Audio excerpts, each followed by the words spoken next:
साथियों, स्वागत है आप सबका रिजल्ट जस्ट एट इस सीरीज़ में, जिसमें बिहार पॉलिटेक्निक का हम फर्स्ट ईयर स्टूडेंट्स के लिए इलेक्ट्रिकल्स एंड इलेक्ट्रॉनिक्स का सब्जेक्ट का पहला यूनिट यानी कि fundamentals of electricals and electronics component का हम लेक्चर नंबर 1 कल आपको दे चुके थे। आज उसी का पार्ट 2 हम करने जा रहे हैं, जिसमें हम लोग colour coding of carbon resistor के बारे में पढ़ेंगे। लेकिन इसको जानने से पहले हम लोग ये जान लेते हैं कि भाई कार्बन रेसिस्टर क्या होता है। किसी और टाइप के भी रजिस्टर होते हैं क्या? जी हाँ, बिल्कुल। जब भी आप कमर्शियल रजिस्टर की बात करते हैं तो उसमें कल हमने आपको बहुत डिटेल में बता दिया था कि रजिस्टर होता क्या है। यदि आपने नहीं देखा हो तो यहाँ आई बटन में आपको पिछला वाला वीडियो मिल जाएगा, साथ ही मैं डिस्क्रिप्शन में भी डाल दूंगा, प्लेलिस्ट का भी लिंक डाल दूंगा, चिंता ना करें, तो आप जाके देख सकते हैं। तो हम अपनी बातों पे आते हैं। हमने आपको बताया था कल कि रजिस्टर होता क्या है। बेसिकली जो भी इलेक्ट्रॉनिक सर्किट में जो प्रतिरोध पैदा करे वो से हम रजिस्टर कहते हैं, रेजिस्टेंस पैदा करे। ठीक है, अभी आप देख लीजिए कि कल जो भी हमने पढ़ा था हम एक उसका शॉर्ट रिवीजन कर लेते हैं। ठीक है, शॉर्ट में ही रिवीजन करेंगे। सबसे पहले कल हमने जाना था कि भाई एक्टिव कंपोनेंट्स क्या होता है, पैसिव कंपोनेंट्स क्या होता है, इन दोनों के बीच में क्या सब डिफरेंस हैं। हमने पैसिव कंपोनेंट्स के एग्जांपल्स को भी डील किया था, जिसमें रजिस्टर पहला एग्जांपल को हमने कल बहुत डिटेल में देख लिया था।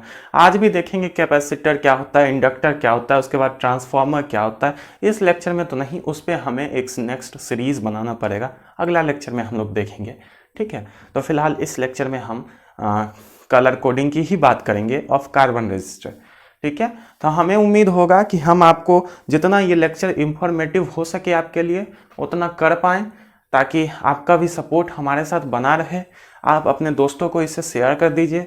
और आइए देखते हैं कि आखिर ये क्या है। साथियों, ये चार्ट जो हमने बनाया है ये बहुत ही इंपॉर्टेंट चार्ट है। इसमें बहुत हमने डिटेल में सारी चीज़ें मेंशन की है। आपको इस तरह से शायद ही कहीं पे मिले, हमने सारी ही बातें इसमें लिख दी है। आप देख सकते हैं। इसका आप चाहिए तो स्क्रीनशॉट ले लीजिए या फिर नोट कर लीजिए, बेहतर रहेगा। ठीक है, फिलहाल आप स्क्रीनशॉट ले सकते हैं। चलिए बात कर लेते हैं कि रजिस्टर होते कितने टाइप के हैं। अगर हम कमर्शियली बात करें तो 2 टाइप के रजिस्टर बनाए जाते हैं। जैसे अब जो भी यूज में लाएंगे उसमें 2 टाइप के रजिस्टर आपको मिल जाएंगे। एक जो हमारा होगा एलॉय का बना हुआ और दूसरा कार्बन रजिस्टर। ठीक है, ये सब बातों को ज़्यादा तवज्जो हम इसीलिए नहीं दे रहे हैं क्योंकि आपके सिलेबस में नहीं है, लेकिन हम आपको इसके पीछे का इतिहास बता दे रहे हैं ताकि आपको सारी चीज़ें क्लियर रहे। ठीक है, तो सबसे पहले जान लेते हैं कि हमारा जो एलॉय का बना हुआ रजिस्टर होता है उसमें हम बेसिकली ये 3 मेटल्स का यूज करते हैं, नाइक्रोम, मैग्नीन, उसके बाद है कॉन्स्टेंटिन। ये सब मेटल्स का हम लोग यूज़ करते हैं और उसके बारे में हमें ज़्यादा डिटेल में नहीं जानना है, लेकिन हम आपको बता दें कि भाई आपके दिमाग में एक सवाल आ रहा होगा, जब एलॉय का बना हुआ रजिस्टर भी रजिस्टर है तो हमें कार्बन रजिस्टर की ज़रूरत ही क्यों पड़ी, क्यों ना उसी की यूज़ कर लिया जाए। देखिए साथियों, हर चीज़ की कोई ना कोई लिमिटेशन होती है, कोई ना कोई मेरिट्स होता है, तो उसका कुछ डिमेरिट्स भी होता है। तो अभी आप जानेंगे कि एलॉय रजिस्टर में आखिर क्या खराबी थी जो हमें कार्बन रजिस्टर की ज़रूरत पड़ने लग गई, या फिर कार्बन रजिस्टर की क्या खराबी थी जो हमने एलॉय रजिस्टर की ज़रूरत पड़ने लग गई। तो सबसे पहले हम एलॉय रजिस्टर के बारे में आपको बताएं। एलॉय रजिस्टर जो हमारे पास होता था वो आपको मेजरमेंट बहुत प्रिसाइज देता था। तो ये तो अच्छी बात है कि आप उसको प्रैक्टिकली किसी भी लैब में जहां आपको एकदम एक्यूरेट मेजरमेंट चाहिए और बहुत अच्छे से किसी एक्सपेरिमेंट पे काम कर रहे हैं और रेजिस्टेंस बहुत मैटर करता है, तो आप एलॉय रजिस्टर के साथ जा सकते हैं, इसमें कोई डाउट नहीं है। लेकिन साथियों, एक और जो उसका मेरिट था वो ये था, अच्छी बात है, मेरिट मीन्स अच्छी बात है, तो एक और अच्छी बात उसकी ये थी कि वो प्रिसाइज मेजरमेंट इसीलिए दे पाता था क्योंकि वो टेम्परेचर से इंडिपेंडेंट होता था। उस टेम्परेचर पे डिपेंडेंट करता ही नहीं था। उसका वैल्यू टेम्परेचर को बढ़ा लो घटा लो कोई मतलब नहीं था, वो अपना प्रिसाइज मेजरमेंट ही आपको देगा। जैसे कि आप जानते हैं रेसिस्टेंट जो होता है वो टेम्परेचर पर डिपेंड करता है। यदि कंडक्टर में बात करें तो टेम्परेचर ज़्यादा होते ही रेसिस्टिविटी बढ़ जाती है, और वहीं बात करें सेमीकंडक्टर में तो उसमें घट जाती है। यानी कि रेसिस्टेंट टेम्परेचर पर डिपेंडेंट होता है, लेकिन इस एलॉय रजिस्टर में ऐसा नहीं था। वो लोग टेम्परेचर पर डिपेंड नहीं कर पाते थे, इसीलिए अच्छा मेजरमेंट देते थे, एकदम प्रिसाइज मेजरमेंट देते थे। ठीक है, तो फिर बुरी बातें क्या थी इसके बारे में तो मैं आपको बताऊं। बुरी बातें ये रह गई थी कि ये जो एलॉय रेजिस्टर था ना, ये बहुत हाई रेजिस्टेंस आपको नहीं दे सकता था। जब आपको बहुत हाई रेजिस्टेंस चाहिए किसी सर्किट में तो ये नहीं दे पाता था, ये छोटा मोटा रेजिस्टेंट आपको प्रोवाइड करता था, तब आप इसका यूज़ नहीं कर पाते थे। तब आ गए हम कार्बन रजिस्टर पे। तो कार्बन रजिस्टर पे हम जब आए तो ये जो उसकी बुरी बातें थी वो इसमें नहीं थी। ये आपको बहुत ज़्यादा प्रिसाइज मेजरमेंट नहीं दे पाता था, इसमें कुछ टॉलरेंस वैल्यू होती थी, यहाँ हमने लिखा है, अभी हम आपको एक्सप्लेन करेंगे इसके बारे में। ये सारे टर्म्स को हम आपको बाकायदा पूरी तरह से एक्सप्लेन करेंगे, धीरज रखिए। देखिए हम आपको बता रहे हैं कि इसमें जो होता था ये आपको बहुत हाई रेजिस्टेंस भी प्रोवाइड कर सकता था और टेम्परेचर को ये टॉलरेट नहीं कर पाता था। उससे इसका वैल्यू जो होता था वो कुछ ख़राब हो जाता था, ज़्यादा नहीं कुछ ख़राब हो जाता था। तो आप जब वाइडली बड़े स्तर पे कोई रेजिस्टेंस चाहिए जहाँ पे आपको बहुत ज़्यादा वैल्यू चाहिए, छोटी मोटी वैल्यू मैटर नहीं करती हैं, तो आप इसके साथ जा सकते हैं। लेकिन ये साइज में बहुत छोटा होता है, ठीक है, साइज में छोटा होता है तो इसके वैल्यू को उस पर लिख पाना असंभव सा कार्य था। तो इसके लिए वैज्ञानिकों ने एक दिमाग लगाया, उन्होंने कार्बन रजिस्टर पे कलर की कोडिंग करनी स्टार्ट कर दी और उस कोडिंग को डिकोड करने के लिए एक फॉर्मूला हमें दे दिया और ये चार्ट हमें दे दिया, ठीक है। तो हम लोग इसी को पढ़ेंगे ताकि हमारे पास जब भी कार्बन रजिस्टर आए तो हम उसके कलर से उसके वैल्यू को डिकोड कर पाए। बातें समझ में आ रही? लेक्चर अच्छा लग रहा है तो इसे लाइक करें, शेयर करें, अपने दोस्तों को भी शेयर करें, अपने साथियों का भी भला करें, ठीक है। आइए देखते हैं। और हम साथियों आपको बता दें कि इस लेक्चर के सारे हैंड रिटन नोट्स भी हम आपको फ्यूचर में प्रोवाइड करेंगे, डिस्क्रिप्शन को चेक करते रहें। हमारे दूसरे सोशल मीडिया प्लेटफॉर्म पे भी ज़रूर आप जुड़ लें ताकि अपडेट्स आपको मिलती रहे। चैनल को सब्सक्राइब करके बेल आइकन जरूर प्रेस कर दें ताकि नोटिफिकेशन भी मिलता रहे, आप अपडेटेड रहें, ठीक है। आगे बढ़ते हैं।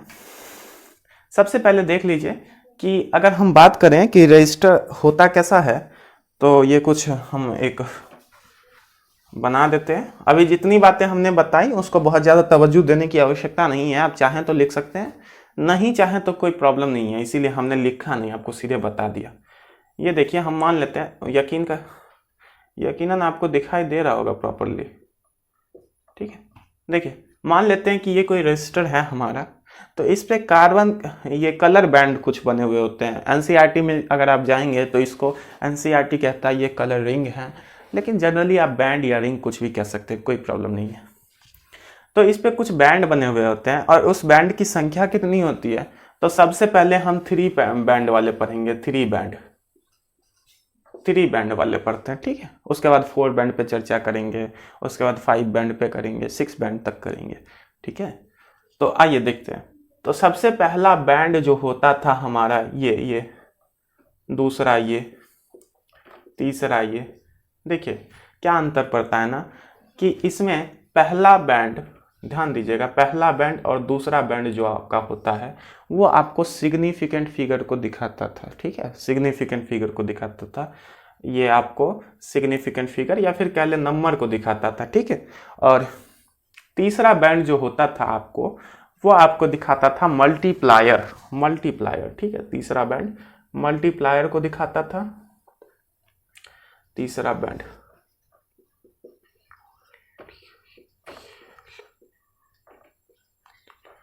माफ कीजिएगा साथियों, इसमें 4 बैंड्स आपको रखने पड़ेंगे क्योंकि एक आपको टॉलरेंस के भी पढ़ने होंगे, तो हम डायरेक्ट 4 बैंड से ही स्टार्ट करते हैं। और चौथा बैंड जो आपका होता था वो आपको टॉलरेंस दिखाता था, आखिर वो कितना टॉलरेट कर सकता है, कितना कम या ज़्यादा हो सकता है, उसमें एरर आपने पढ़ा था ना, तो कितना एरर हो सकता है, तो वो आपको 4th बैंड बताता था। ये आपको एरर लिख लीजिए या टॉलरेंस लिख लीजिए, टॉलरेंस हमने वहाँ लिखा है, अभी आप देख लीजिए साथियों। अभी हम आपको पता है कि ये सिग्निफिकेंट फिगर या नंबर हमने जो लिखा है इसको कैसे डिकोड करना है।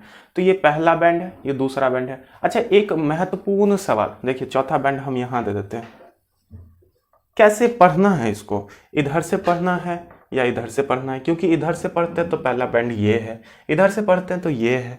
ये एक महत्वपूर्ण सवाल है। देखिए साथियों, इसको आप सीखने के लिए आप ये एक बात ध्यान रखें कि देखिए एक बैंड जो होगा वो सबसे अलग होगा, ठीक है, एक बैंड जो होगा वो सबसे अलग होगा, वो टॉलरेंस वाला होता है, 4th बैंड, ठीक है। और ये तीनों एक साथ होंगे, एक ग्रुप में होंगे, तो जो ग्रुप में है ना उधर से पढ़ना स्टार्ट कीजिए, बातें समझ में आ रही है। और ये ग्रुप में नहीं है, ये देखिए इसके बीच में बहुत ज़्यादा स्पेस रहेगा।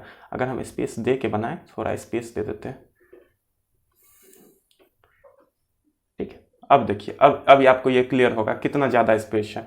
तो ये स्पेस है ना, तो ये सबसे अलग है और ये तीनों एक ग्रुप में है। तो जिधर से ग्रुप है आप उधर से पढ़ना स्टार्ट कीजिए, यानी कि ये फर्स्ट बैंड, ये सेकेंड, ये थर्ड, ये फोर्थ, ठीक है। क्लियर है? आप देख लीजिए। अब देखिए फर्स्ट और सेकेंड आपको नंबर को दिखाता है। तो यदि फर्स्ट बैंड ब्लैक कलर का हो तो नंबर कितना आएगा? 0। लिख लें 0। अच्छा, यदि सेकेंड बैंड जो हमारा है वो येलो कलर का हो, नंबर कितना आएगा? 4।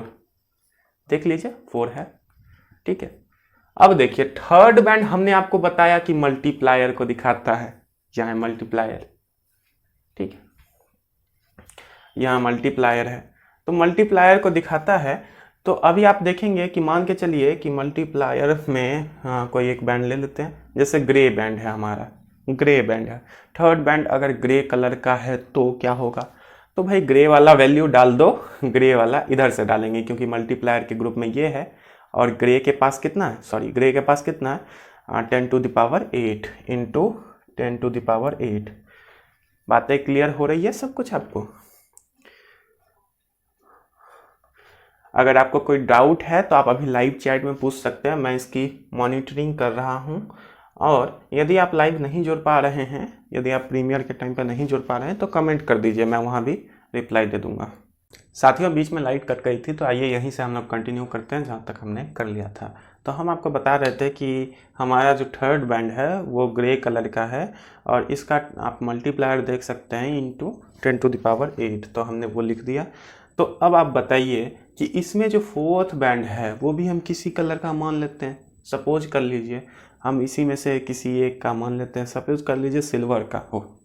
अगर फोर्थ बैंड हमारा सिल्वर का हो तो हमारा कितना हो जाएगा टॉलरेंस? हमारा 10% हो जाएगा। तो हम लिख लेंगे ±10%, ठीक है। या फिर इसको आप यूनिट लिखने के बाद लिखें तो ज़्यादा सही रहेगा। यूनिट इसका क्या हो जाएगा? इसका यूनिट हो जाएगा ओम, क्योंकि रेसिस्टिविटी दिखा रहे हैं, रेसिस्टेंट दिखा रहे हैं रेसिस्टर का, तो ओम हो जाएगा। और उसके बाद यदि हम दिखाएं कि ±20 या 10% है हमारा। अगर मान के चलिए किसी केस में कोई कलर ही ना हो फोर्थ बैंड में, क्योंकि ये सब में तो कुछ मैटर करता नहीं है, ये सब में कुछ नहीं है, ये सब देखिए यहाँ सब खाली है। लेकिन फोर्थ बैंड में यदि कलर ही ना हो, कोई कलर ना हो, तो टॉलरेंस हमारा 20% हो जाएगा। क्लियर है आप लोग को? कोई डाउट भी? तो डाउट होगा तो आप पूछ लेंगे, ठीक है। अब हम आते हैं कि अगर 5 बैंड हो तब क्या करना है? कुछ नहीं करना है, बहुत सिंपल है। देखिए अगर 5 बैंड हो जाए तो हमारा, देखिए यदि 5 बैंड हो जाए तो ऐसे बन जाएगा, ठीक है। 5 बैंड हो जाए साथियों, तो पहला जो 4 बैंड आपको दिख रहा है अब की बार, पहला जो 3 बैंड आपको दिख रहा है वो सिग्निफिकेंट फिगर हो जाएगा। तो पहला तीनों बैंड क्या हो जाएगा हमारा? Significant figure. क्लियर है? और फोर्थ बैंड जो हमारा है वो हमारा डिनोट करेगा कि भाई हमारा, एक मिनट रुकिएगा, वो हमारा मल्टीप्लायर को डिनोट करेगा। फोर्थ बैंड जो हमें है हमारा वो मल्टीप्लायर हो जाएगा, लिख देते हैं, ये हमारा मल्टीप्लायर हो जाएगा, ठीक है। और फिफ्थ बैंड जो हमारा है, यानी कि ये लास्ट सबसे अकेला में, वो जो हमारा इस बार है वो एरर को दिखाएगा। तो कितना आसान है ना। यदि आप बैंड को बढ़ाए तो वहीं पे रख दिए, ठीक है, तब आपका एक बैंड नंबर में बढ़ गया 3 डिजिट ऑफ नंबर।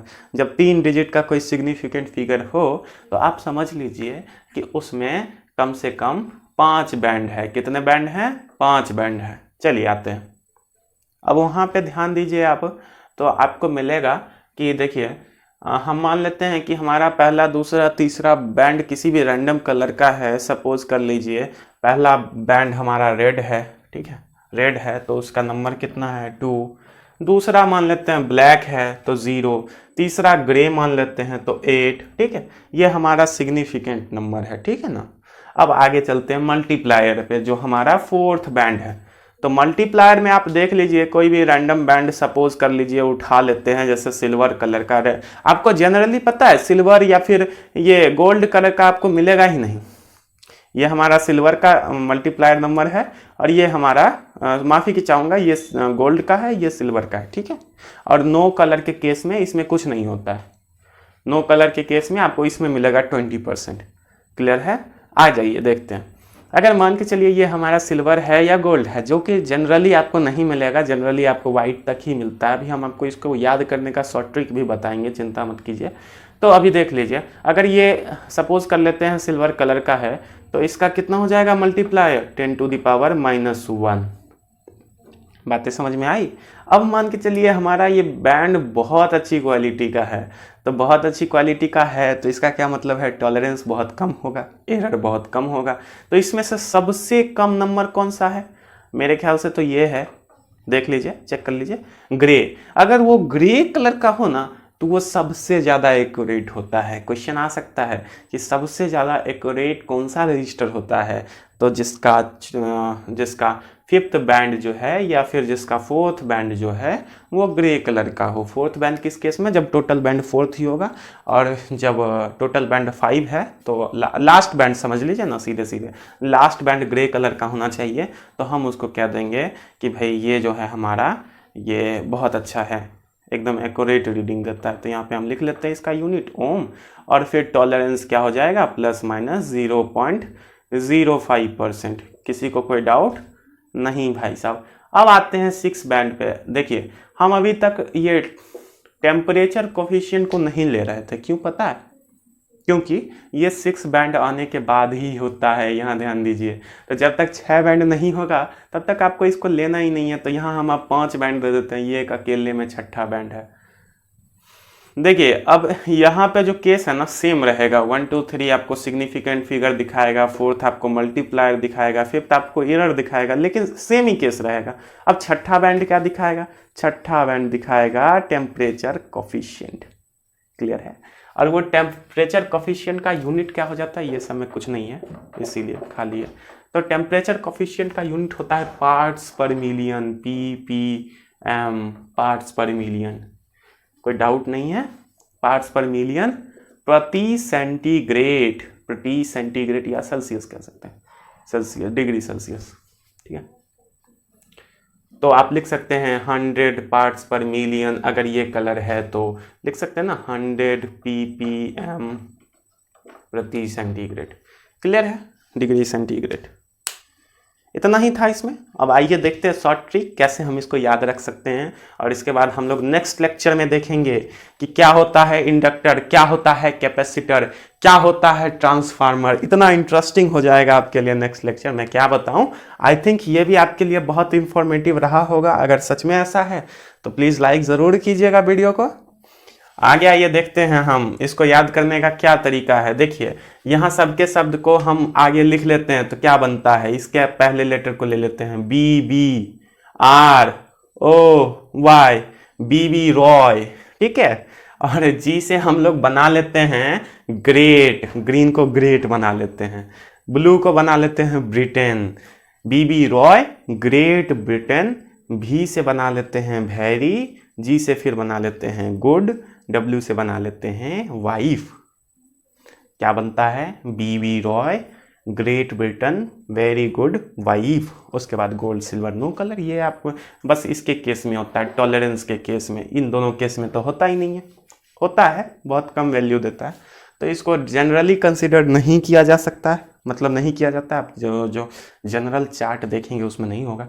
ये हमने आपको बहुत एडवांस चार्ट आपको दिया है, इसमें सारी ही चीज़ें हैं, तो आप स्क्रीनशॉट लें और इसके इम्पोर्टेंस को समझें, ठीक है। आगे आइए, तो कैसे याद करेंगे फिर से एक बार रिवाइज कर लें। B B Roy Great Britain very good wife, ठीक है। गोल्ड सिल्वर नो कलर, कितना आसान है। और 0 से 9 तक नंबरिंग कर देंगे, वैसे ही 10 to the power 0, 10 to the power 1, 10 to the power 3, नीचे लिखते चल जाएंगे 9 तक। और ये तो जनरली होता नहीं है, तो आप इसको हटा भी सकते हैं, लिख भी सकते हैं, कोई दिक्कत नहीं। फिर आप टॉलरेंस को देख लेंगे। हम आपको बताएं टॉलरेंस में जो आपको याद करना है वो ये 3 डेटा याद करना है, क्योंकि ज़्यादातर आपको यही मिलेगा, 5%, 10%, 20%। क्लियर है? तो इसमें और कुछ ज़्यादा बताने को नहीं है। आप डिस्क्रिप्शन को चेक करेंगे, थोड़े दिन बाद आपको हैंड रिटन नोट्स मिल जाएंगे, या फिर आप अपने नोट्स बना रहे हैं तो वो सबसे बेस्ट है। ठीक है, आगे आ जाते हैं कि हमारे नेक्स्ट लेक्चर आपको ऐसे ही 8 बजे प्रीमियर हो रहे मिलेंगे। तब तक के लिए आप लोग अपना ख्याल रखें। Goodbye. अपने परिवार का ख्याल रखें और खुश रहें, पढ़ते रहें। धन्यवाद दोस्तों।